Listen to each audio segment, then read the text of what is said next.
भारत हिल गया। हरियाणा की सड़कों पर तुलबा, किसान, आवाम चीख रहे हैं, बेटी बचाओ बेटी पढ़ाओ। लेकिन पुलिस ने क्या किया?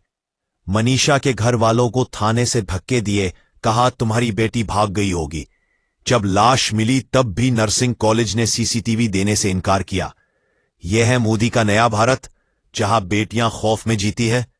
मनीषा एक 19 साला लड़की, प्ले स्कूल टीचर थी। दिन रात मेहनत की सिर्फ एक ख्वाब के लिए, नर्सिंग कॉलेज में एडमिशन। लेकिन वो घर वापस ना आई। उसका जुर्म? वो लड़की थी और ख्वाब देखती थी। उसकी लाश मिली, गला कटा, चेहरा झुलसा, कपड़े फटे। ये सिर्फ एक कत्ल नहीं, इंसानियत का कत्ल था।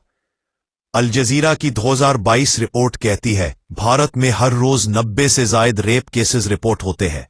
हर 15 मिनट में एक लड़की की इज्जत लूटी जाती है। कलकत्ता में 31 साला डॉक्टर 36 घंटे ड्यूटी के बाद रेप और कत्ल। इसका निचला जिस्म कुचला गया, टांगे 180 डिग्री मुड़े।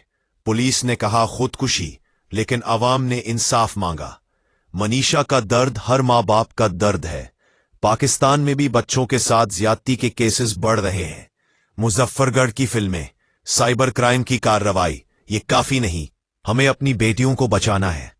निजामे इंसाफ को मजबूत करो, फहाशी से लड़ो, दीन को अपनाओ। अगर हम खामोश रहे, मनीषा जैसे केसेस आर्काइव में दब जाएंगे। हमारे माशरे को बदलना है, अपनी बेटियों को महफूज बनाना है। सवाल यह है, तुम कहां खड़े हो? अल्लाह हमारी बच्चियों की हिफाजत करे।